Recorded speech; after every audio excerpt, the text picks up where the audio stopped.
먼저 이제 우리 수입 농산물 품목별로 그 문품 이야기할 때 문제점 같은 거 해결 방법에 대해서 좀 수매품하고 결부를 들어서 말씀을 드릴게요. 먼저 색대 사용하는 부분을 모르는 분들이 많아요. 색대는 두 가지가 있거든요. 이게 좀 굵은 게 있고 약간 가는 게 있어요. 이건 조공용이라고 부르거든요. 그래서 벼나 콩 같은 거, 콩팥 시로 채취할 때 사용하는 조공용이 있고, 그다음 참깨 같은 거 입자가 잔 걸 시로 채취할 때 쓰는 전공용이, 쌀 같은 거 전공용이 있습니다. 이걸 어떻게 사용하냐면 막힌 부분이 있고 뚫린 부분이 있거든요. 그런데 되게 모르는 사람을 보면 뚫린 부분을 위로 해가지고 바로 빼거든요. 막힌 부분이 위로 가게 해가지고 돌려서 뺀다는 것. 뚫린 부분을 그대로 넣으면 일부분만 채취가 되는 거죠. 그렇지만 막힌 부분을 여기서 돌리면 고루 채취된다 이거죠. 그래서 색대하는 방법은 꼭 막힌 부분을 위로 해도 돌려서 빼서 채취를 한다는 것 말씀을 드립니다.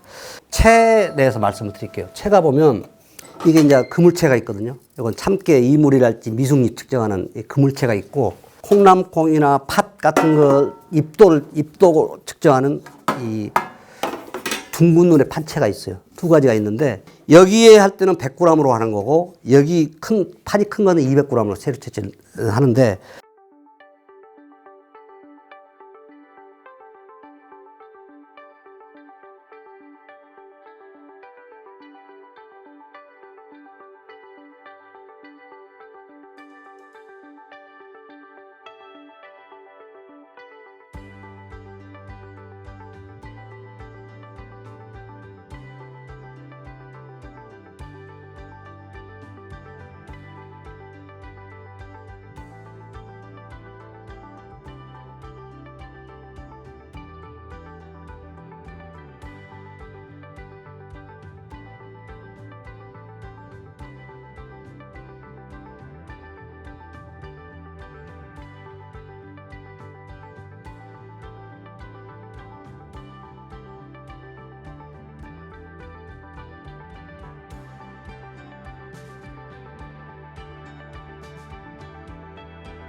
콩나물콩이나 팥은 이제 그런 식으로 측정을 해서 크기가 우리 기준에 맞나 위에 그 구멍에 막힌 거 있지 않습니까? 그것은 위에 남는 걸로 본다 하는 것을 아시면 됩니다. 용적증은 뭐냐면 참깨가 잘 여물었나 안 여물었나 확인하는 거거든요. 참깨를 10cm 높이에서 일정한 높이, 10cm 높이에서 일정한 양으로, 일정한 힘으로, 일정한 양으로 이렇게 쏟아 붓습니다.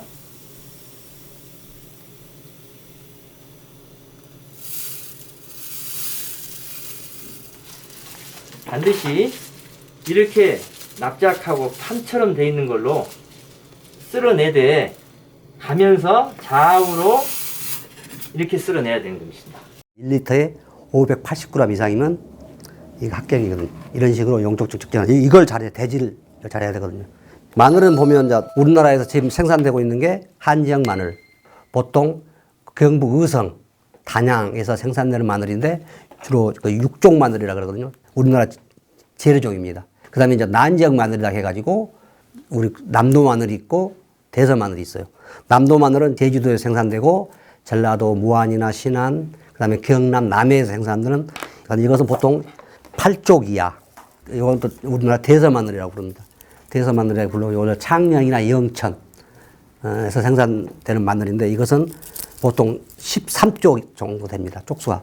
난지역 마늘 중에서도 남도 마늘은 줄기가 딱딱하고 이것은 하드라고 부르고, 이것 대서 마늘은 스페인용 그러는데 이게 줄기가 좀 물릅니다. 그래서 이건 소프트라고 부르거든요. 그래서 이건 크기 고르기 같은 걸 하는데 소프트 같은 경우는 한 5.5cm 이상 크기가 그 다음에 하드 같은 거는 4.5cm 이상이거든요. 이게 약간 비스듬하게 하면 빠져버려요. 그러면 안 되거든. 정면에서 봐가지고 이렇게 측정한다는 걸 말씀드리고 하드를 약간 4.5cm 미만 된 게 100개 중에서 10개 이하면 된다 이거거든. 그래서 걸레 정석이다 이거죠. 그렇게 측정하는 거고 약간 해도 최고로 큰 길이를 측정을 하는 거거든요. 크기를 측정하는 게 있고 크기 고르기를 측정하는 걸 있다는 것을 말씀을 드립니다. 양파 같은 걸 품이야기를 이제 가서 보면 되게 수매품 마찬가지인데 육안으로 봤을 때는 깨끗하게 보이지만 한벌 껍질을 벗겨보면 건조가 안 된 것은 곰팡이. 그래서 제일 많이 양파는 중요한 것이 건조입니다. 건조가 생명이거든요. 육안으로 안 보이잖아요. 속에 썩어 있는 건. 코병 같은 거는 이제 칼로 썰어보니까 알 수 있는데 부패는 쉽게 발견하기 어려운데 우리보다는 팔이나 날파리가 달려다니면서 먼저 알기 때문에 그런 거 있을 때는 더 철저히 검사를 해야 한다는 말씀드립니다. 포장재를 그 한글 표시상이나 원산지 표시를 급하다 보니까 나중에 하는 경우가 있었어요. 그러면 그 잉크가 그 스며들어가지고 나중에 참깨나 팥에서 냄새 나는 경우가 있었거든요. 그래서 그 이치 같은 거 또 한번 검사를 잘 해봐야 될 것 같고 이 고추 같은 경우도 보면은 되게 이제 이 바닥에다 건조를 시키면서 한 번씩 뿌는 경우가 있는데 그 이치 같은 것도 철저히 검사를 해야 한다는 말씀드립니다. 비축기 들어왔을 때도 그런 단량 미달인 품에 대해서는 많이 발생됐을 때는 창고 내에서 작업을 시켜서 완전히 30개 이상 출고시켜서 문제가 안 생기도록. 그래서 그런 부분은 선적지 가서도 좀 철저히 검사해야 한다는 말씀드립니다. 요즘은 이제 팥이 굉장히 정성이 잘 돼가지고 깨끗합니다. 근데 과거에는 얘가 이 흙먼지 같은 게 많이 묻어 있었어요. 그래가지고 품이야기를 할 때도 상당히 우리가 이제 파세립이랄지 병충해립이랄지 확인하기가 상당히 어려움이 있었거든요. 그때는 어떻게 하는 거에 대해서 잠깐 말씀드릴게요. 이런 수건 같은 걸 다 하나 가지고 가셔가지고 여기다 시로를 채취해가지고 여기다 딱 여기다 부어가지고 이렇게 싸가지고 이렇게 해서 한 10번 정도 이렇게 딱 해서 이렇게 하게 되면 팥이 윤기가 나거든요. 윤기가 나갖고 여기서 내가 필요한 양을 품이야기하기가 굉장히 쉽습니다. 이것은 우리 책에 안 나와 있는 거기 때문에 말씀드려요. 비축물자 일 점검, 우리 여기도 이제 방류 호실도 있고지만 두 번 점검을 하거든요. 대개 그날의 온도가 오전 4시가 그날의 최저 온도랍니다.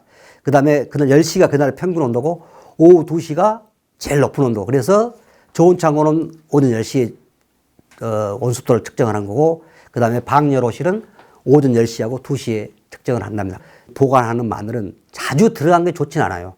온도가 잡히고 했을 때는 수레시 같은 거 다지고 다니면서 그 보면 마늘 같은 경우는 그 밝은 바람 그 부위에서만 나오고 그 부위만 딱 제거해버리면 번지질 않기 때문에 그렇게 해서 검사 철저히 해서 품위작품이 발생 안 되게끔 관리를 했으면 좋겠다는 말씀 드리고요. 참깨를 예를 들면은 입고하기 전에 품위작품이 들어가지 않도록 철저히 검사를 해야 되겠다는 말씀을 드립니다.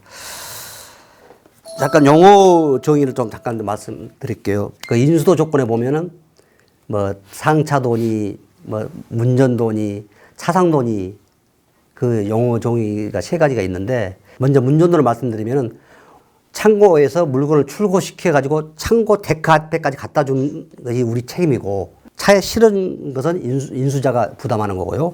그 다음에 상차도는 뭐냐면 우리 공사가 그 차에까지 실어주는 조건.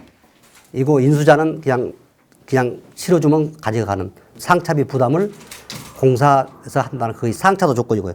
차상도는 뭐냐면 대개 수매할 때 농협이나 그 수매자가 우리 비축기지 데크 앞에까지 갖다 준 조건. 하차하고 입고하는 것은 우리 공사 부담이다. 그래서 3가지 다시 말씀하니 문전도, 상차도, 차상도 그 말씀을 드립니다. 비축기지에서 유격품 같은 거 나올 때 양파 수매품을 한번 유격 처리한 경우가 있었는데 그때 들어올 때만 해도 상당히 양파가 육안으로 봤을 때는 굉장히 좋았어요. 처음에 입고하기 전에 검사를 해보니까 곰팡이가 다 실어 있는 거예요. 그래가지고 이제 그걸 사진 다 찍고 해서 본사에 보고를 해가지고 이제 그 다음에 한 며칠 후에 농가는 본원에서도 직접 확인하러 왔었죠. 도저히 수매에 어려움이 있을 것 같다 해가지고 아마 그때 절체 양을 아마 폐기하는 걸로 처리해가지고 했었는데 비축기지 입고할 때 보면은 수입품도 그렇고 수매품도 마찬가지다시피 창고 호실에 들어가기 전까지 우리 책임이 아니거든요. 그러니까 일단 들어간 이후부터서는 우리 책임이거든요. 그렇기 때문에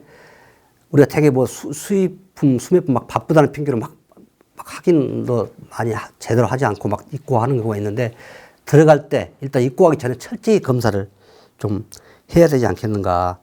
수입 고추 같은 경우는 보통 수분이 20% 이내거든요. 그런데 부산 농가론에서 그 검사를 했을 때는 26% 나왔는데 우리 2점 비축기지 와서 보면 29%가 나왔어요. 고추 같은 경우는 실제 품위하긴 해보면 괜히 외부 영향을 많이 받아요.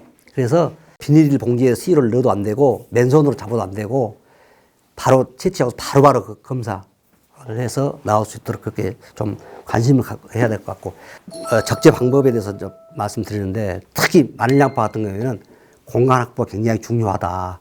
신형 창고들은 기둥이 없으니까 치약 지역이 덜하지만 옛날 창고들은 치약 지역이 많아요. 1년 이상 보관하고 하면 주간만이라도 우리가 그 대형 선풍기 같은 걸 좀 한 2대 정도 통로에 설치해서 냉이 좀 속에까지 좀 전달이 돼서 품이 저하되지 않는 그런 관리를 좀 해야 되지 않겠느냐. 철제 팔레트라 적재를 하면 좋은데 철제 팔레트 많지 않다 보니까 일단 벽체 주변에는 전부 철제 팔레트를 하고 그 안쪽으로는 목재 팔레트를 사용했는데 왜 목재 팔레트를 사용하면 안 되냐면 이 콩 같은 거 40kg 딱 적재를 하게 되면 처음에 그 자리를 잡아가지고 공간 갖고 막 살살살 움직여요.